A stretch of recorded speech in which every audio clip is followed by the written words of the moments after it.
이번 영상은 제이크 바버의 UAP 수거 두 번째 이야기입니다. 그는 UAP가 단순한 기계가 아니라 영적인 요소를 지니고 있는 존재라고 주장하며 직접 교감을 나누는 경험을 이야기합니다. 또한 첫 번째 영상에서 언급한 사이오닉 에셋에 대한 개념, 그리고 이들이 어떻게 선발되는지 내용도 다루고 있습니다. 이 선발 과정이 다소 황당해 보여서 조사를 해보니 실제로 파라사이콜로지라고 하는 학문으로 오랜 기간 연구가 되었더군요. 인터뷰를 이해하는 데 도움이 될 만한 관련 영상도 준비했습니다. 자, 그렇다면 인터뷰로 들어가 보도록 하겠습니다. What is this instance? You want to just describe This it? is the other one I can talk about. The last 20 years, I've served more as a pilot than I have as a ground crew member or in any other capacity. And the primary thing I've done is been a helicopter air operations expert. So on most of these missions, I'm working from the cockpit of the helicopter. And so the ground crew is a separate crew that gets dispatched, and they're dealing with hazmat, security, containment, setting up a perimeter and an entry control point and observation. Like, they're doing all that. I sit back at a separate location. I get GPS coordinates at the very last second. I get dispatched, I go there, and then en route from very short range out, maybe 5 minutes out, I get read a description of what it is I'm picking up. This night, I get an approximate size and dimension, and then I get negative souls on board and a hazmat disclosure for biologics, for biological hazmat. So I'm like, oh great, somebody crashed, someone's dead. All right. So as I'm getting close to this craft, How big is the craft?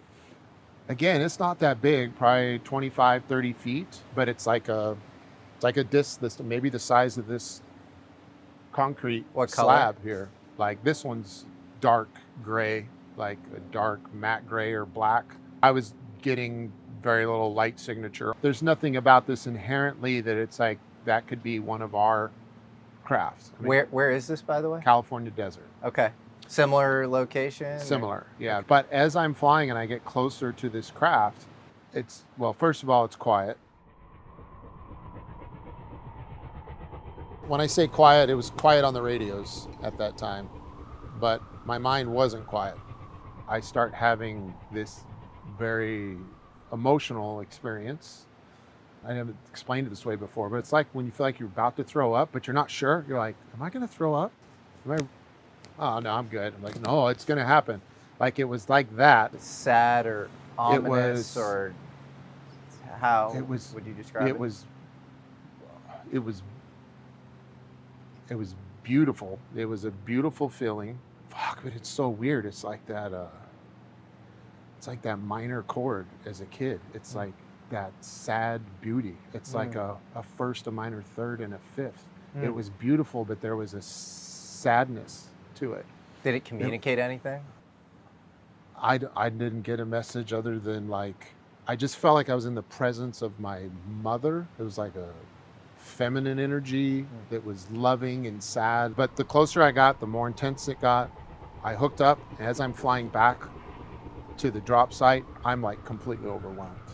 I'm like bawling my eyes out, flying a helicopter at night, like trying not to run into mountains and shit. And I'm like, oh my God, this is not good. And then I'm like, and I didn't want to tell anyone about this because I'm like, then I'm not fit to fly. And then as I get close, I make it there, I safely get it popped off. And then as I fly away, it goes away. Had you ever been in a situation where you had something interfere with you on a conscious, like, it doesn't feel like a very common experience that I you have? think that's what was most disturbing to me, is being someone who prides themselves on, like, comfort and chaos. Like, I've had every other thing try and fuck with me while I'm flying at night, like so much distraction, intensity, and life or death situations, and I'm cool with it. But this messed me up, man. It messed me up. You know, it's one of two things. Either there was something with a very powerful talent inside of that thing that was connecting its soul or spirit to me as I was flying, or one of the psionic assets got its consciousness trapped in that thing and somehow was communicating through me. And so what are psionic assets? When we look at collecting data, one of the areas that we look to collect data is through a psionic asset, which is an individual who's trained in remote viewing, psychic abilities, telekinesis, that type of thing, which is basically through a number of different protocols can transition into a place where they are highly sensitive to their environment from the point of view of consciousness through a consciousness field. And that is not a woo-woo topic. I know I'm just throwing it in, but it's so matter of fact to me that it's the same as saying night vision goggles. Like, it's there, we Right. use it. And it's worked both on it's used both on the summoning side and the data collection side. So you're saying humans summon. There are two types of summoning that can be done. There's machine-based summoning systems and there's man-based summoning systems. Machine-based summoning systems are, without going into details, are signals, energy systems that can be turned on or activated that summon UAP activity, or that UAP are attracted to. And I say, again, remembering what UAP means, it's a very broad term. It's unidentified anomalous phenomenon. So unidentified anomalous shit shows up. Now, in order to be effective at serving as a PA, you could think of consciousness as a field. Don't think of it as this superficial woo-woo thing. Like, it's literally like the World Wide Web. It's like the internet. It's always there. We can't see it. It's full of information and exciting things, but point to it. I don't see it here. So where is it? You have to be able to tap into it. You need something like a Wi-Fi signal to get there.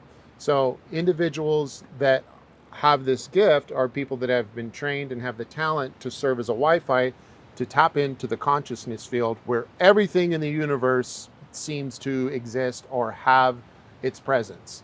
And once you can do that, now you're in an environment where, while we're having other multiple forms of sense data in place, if a UAP shows up, is it registering in the consciousness field that our PA asset is connected to through the Wi-Fi? And the Wi-Fi is this process of getting into mindful meditation.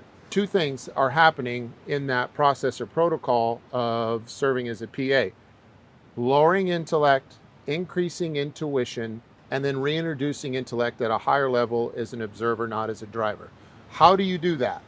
Well, you're either born with a gift or you spend 30 years as a Shaolin monk and you figure out how to do it the hard way. There are either easier ways, there are cheats, and some of the cheats that have been experimented with are things that have not fared well for those involved in the program, including children, and I'll talk about them. So how do we heighten intuition? Well, you do it through stress inoculation. You do it through triggering fight or flight biology systems in our bodies. I don't know why it works. All these things get activated, and intuition does. So stress inoculation is one. You need to do that to heighten intuition while subduing intellect. How do you do that? You subdue the intellect by disassociation.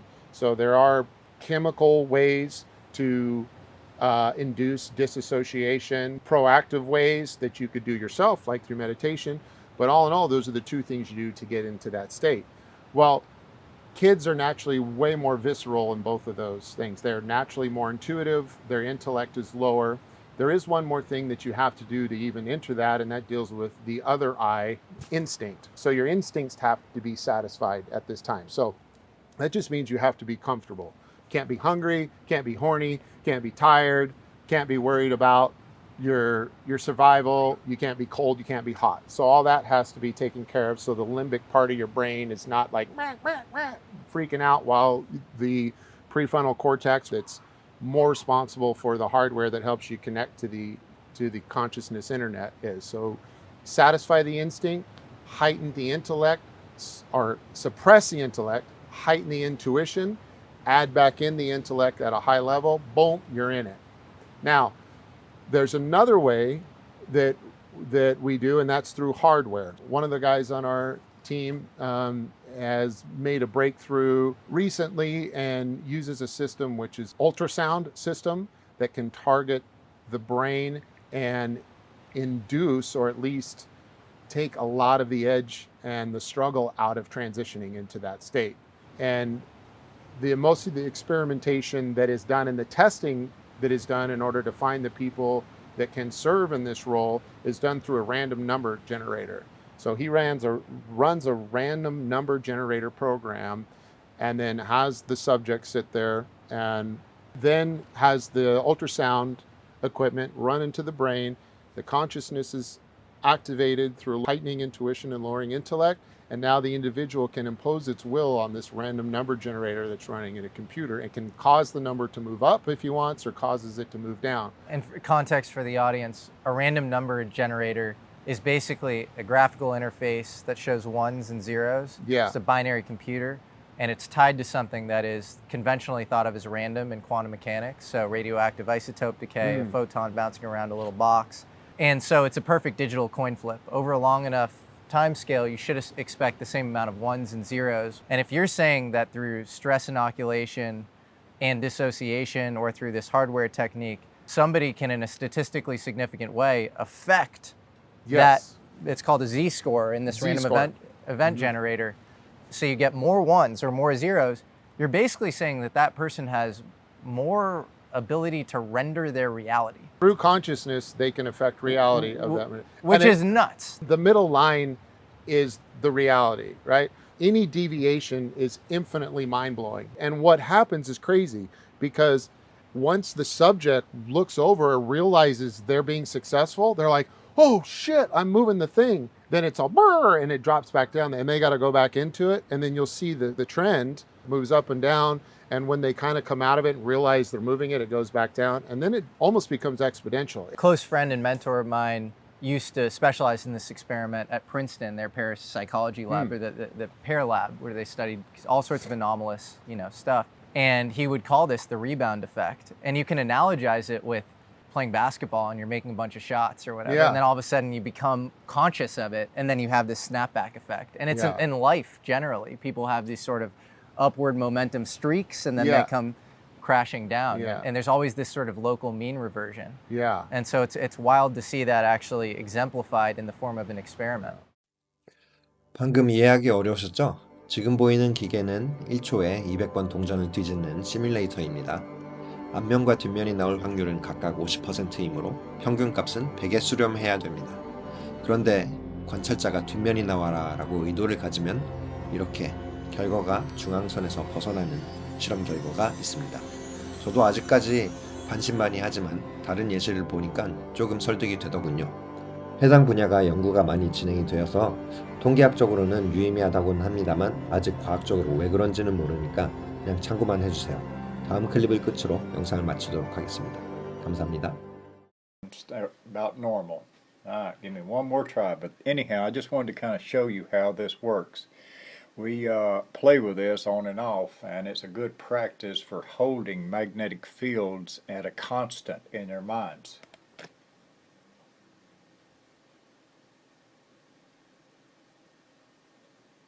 And when I get it constant and make that clear up, it's like holding a muscle in my mind. Like that. That's how you do it. You got this mental capacity here where you lock into it and then you just keep locking and lock it in. That did good. Let's try one more.